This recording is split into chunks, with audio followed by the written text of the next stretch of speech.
What is up and welcome everyone. Welcome to a very spooky edition of Worth a Watch with me, Anthony Flores.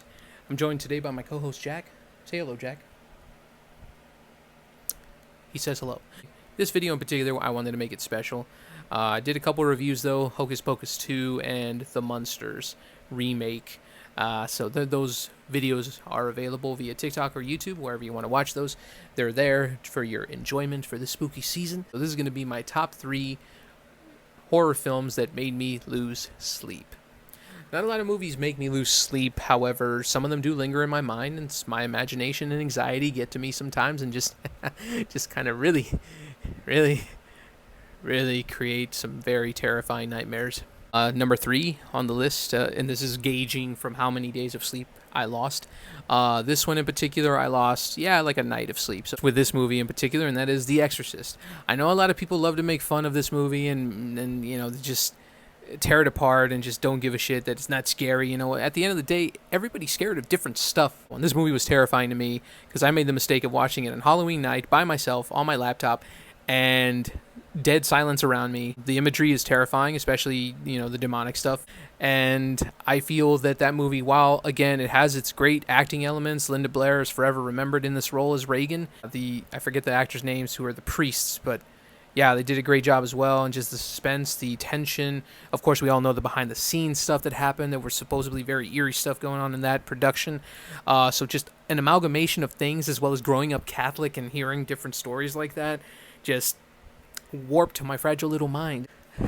Number 2 on my list, speaking of dead silence, I personally had a terrifying fear, I guess, of dolls, and of course that's thanks to the Child's Play series. Even though if I didn't watch any horror films growing up, seeing glimpses of them when my dad would rent some of these movies from the store, they were enough to freak me out. Or if we happened to be clicking through the channels back in the day and a movie would pop up with some quick scary imagery, my little kid brain would go nuts. Seeing this movie though, this is like one of the first horror films I honestly ever saw, like genuinely, because I was, again, such a scaredy cat as a kid. I would be terrified to see stuff like Nightmare Before Christmas. I would be terrified of this character as a child.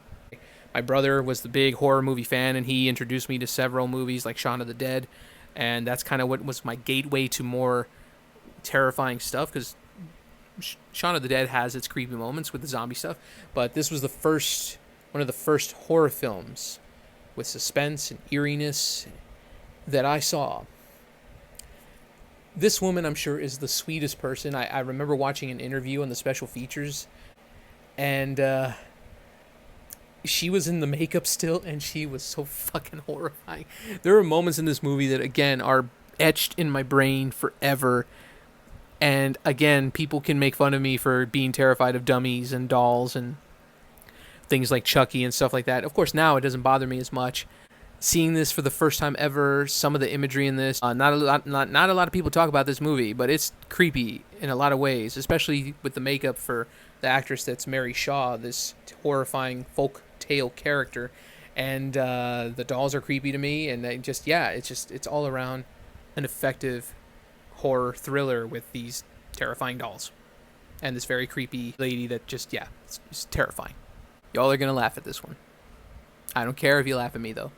Feel free to laugh at me or laugh with me. Freakazoid reference. Feel free to laugh at me all you want. I don't care.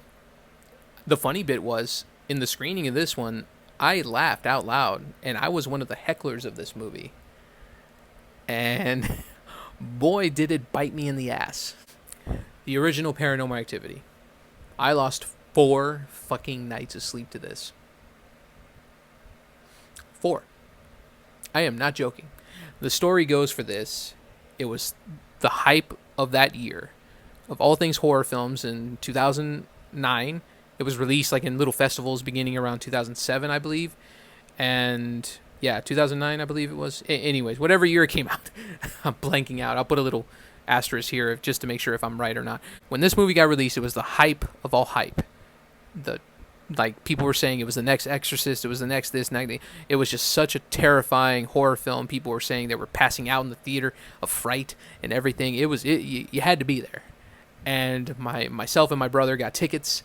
We waited in line hours. This was before also movie tickets had numbered seats also, so you had to get there early. So the movie, if you've seen it, is such a slow burn to get to the finish line of the more terrifying, creepy stuff and imagery. And that is what made it so funny at the beginning. Literally, some things would the shots would be so just there, and then something would move slightly, and then that would be the end of the shot. And then it would go to the next day because it was all through the video recordings and everything of the people in the house. And that was not scary. And a lot of people in the audience felt that way about it. So myself and like 2 other people were heckling the movie throughout, and everybody thankfully was laughing with us, not at us. But that was the first and only time I ever did that, by the way. Because I don't really recommend heckling a movie unless you're in like a movie party of some kind or something. As the movie went on and it reached that climactic end, again, if you've seen it, you know, that was just something else. And it was just like, well, fuck. That was genuinely creepy and terrifying. Just the uncertainty and then the feelings of what you feel of being terrified in your own bed is a scary as fuck thought. Because you kind of hope that your bed is a safe place. If it's not a safe place anymore, then what are you going to do? What the fuck are you going to do? So all these thoughts in my mind swirled. My anxiety got to me. Despite me having a good time with this movie, being one of the hecklers, people enjoying our jokes, and it got to me. That ending got to me and was just so unnerving and unsettling to me that first night I didn't sleep at all. And then the second night, and I remember going to school, and I remember people were just saying, "Whoa, did you see it? What? Yeah, was it scary?" And I'm like, "Yep." I was so terrified that my grandmother at the time, this is a thing in Mexican culture called the huevo. It's literally you get an egg and you do this basically a cleaning of the energy ritual. I'm sure there's other versions of that somewhere else in cultures out there in the world, but by day 3 I was just like, I can't sleep. What do I do? And my grandmother was just like, "Okay, mijo, let's do this." And she did that little thing, and she did the little ritual and whatever, and I was fine. By day 4, I should have done that on night 1. So that's a fun story for you all. It's everybody's afraid of different things, and these 3 movies in particular messed with my head in a way where I just wish they didn't, but they did, and it makes for fun experiences. And speaking about it, it wasn't fun at the moment, but it's kind of funny now, and I think this is a fun conversation in terms of what movies actually can get to you and scare you, especially for the spooky season. I feel that, during Halloween, we all have those things that just kind of freak us out a little bit. And it's funny, but also kind of terrifying. And I think it's just a fun topic to talk about. So, again, feel free to let me know in the comments, or feel free to make a video on it if you like as well, and let me know. I would love to see or read or whatever your responses, if you have any.